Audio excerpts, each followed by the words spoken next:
Bu narsaga har bir homilador e'tiborli bo'lishi kerak. Bola tug'iladi, boladan keyin yo'ldosh tug'iladi. Yo'ldosh o'zini funksiyasini sekin-sekin to'xtatadi. 12 haftadan boshlab to shakllanishni boshlaydi. Shu endi bu yerda yo'ldoshni erta qarish haqida sizlarga aytib beraman. Juda ko'pchilik savol beradi yo'ldoshni erta qarish to'g'risida. Yo'ldoshni erta qarishi, ya'ni yo'ldosh o'zini funksiyasini muddatdan oldin to'xtatishi boshlanadi. Bu 28 hafta, 32 hafta oralig'ida yo'ldoshda kalsinatlar paydo bo'ladi. Ya'ni kalsinoz tochkalar paydo bo'lishi bilan boshlanadi. Yo'ldoshda darajalar 4 ta daraja 0, 1, 2, 3, 4. Bu 0, 1, 2, 3 bo'ladi. Bu asosan o'sha tug'ruq vaqtiga qarab 37 hafta bilan 40 haftani orasida yo'ldosh o'zini funksiyasini sekin-sekin to'xtatadi va yo'ldosh tug'ilishi bilan, ya'ni bola tug'iladi, boladan keyin yo'ldosh tug'iladi. Yo'ldosh tug'ilishi bilan o'zini funksiyasini batamom to'xtatadi, ya'ni yo'ldosh tugaydi o'zi funksiyasi. Aytdim, 12 haftadan boshlab to shakllanishni boshlaydi. Shu shakllanish vaqtida agar ayolda gormonal o'zgarishlar bo'lsa, ya'ni progesteron, estrogen gormonlarida o'zgarishlar bo'ladigan bo'lsa, ayolda qoni quyuq bo'ladigan bo'lsa yoki qoni kam bo'ladigan bo'lsa, turli xil infeksiyalar bo'ladigan bo'lsa, aytib o'tdik, qoni quyuq dedim. Mana shunaqa holatlarda yo'ldosh o'zini funksiyasini bajarishi qiyinlashadi. Ya'ni yo'ldoshni vazifasi aytdik, o'sha joyda kislorod bilan karbonat angidrid almashinadi dedik.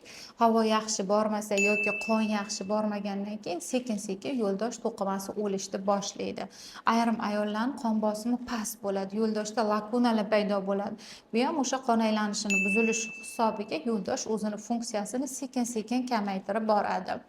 Bu qanchalik bola va ona uchun xavfli?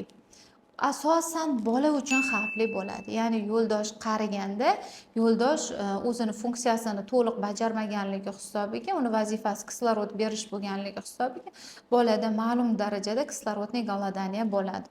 Agar bolani atrof suvlari yaxshi bo'lsa, kindik arteriyasida qon borishi yaxshi bo'lsa, demak bizada yo'ldosh qarishi unchalik bolaga ta'sir qilmabdi deb davom ettiraversak bo'ladi. Lecheniya qilib, davolashga harakat qilib, qon aylanishni yaxshilashni ko'rib, o'sha olib keluvchi faktorni bartaraf qilishga harakat qilish kerak.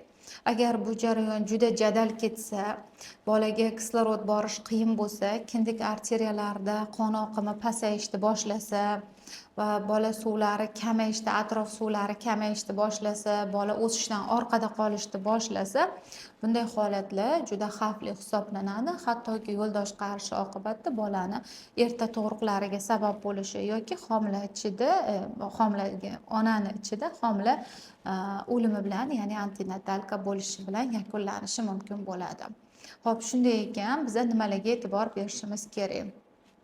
Albatta, har bir ayol homiladorlik vaqtida ekstragenital kasalliklar deymiz, ya'ni o'sha shamollashlarni, o'zida ginekologik shamollashlarni bartaraf qilish kerak. Bu birinchi faktor. Ikkinchi faktor gormonalniy fonni to'g'irlab olish kerak. Uchinchi faktor albatta qonda quyuq suyuqligi va gemoglobinda normada bo'lishi kerak bo'ladi.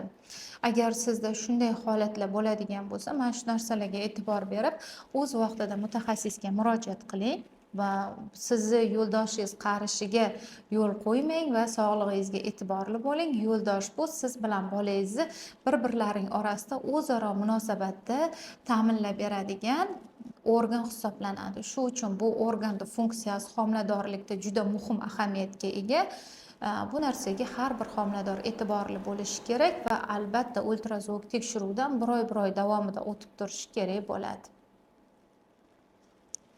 Agar sizda shunday o'zgarishlar bo'ladigan bo'lsa yoki shu haqda ko'proq ma'lumotga ega bo'lmoqchi bo'lsanglar, bizning klinikamiz Xadicha Medical klinikasiga murojaat qiling. Sizda unda malakali mutaxassislar sizni xizmatingizda bo'ladi va sizga kerakli ma'lumotlarni olasiz. Tibbiyotda asoslangan tibbiyotga bizning klinikamizdagi vrachlar amal qiladi va xalqaro sertifikatga ega vrachlar xizmat ko'rsatadi.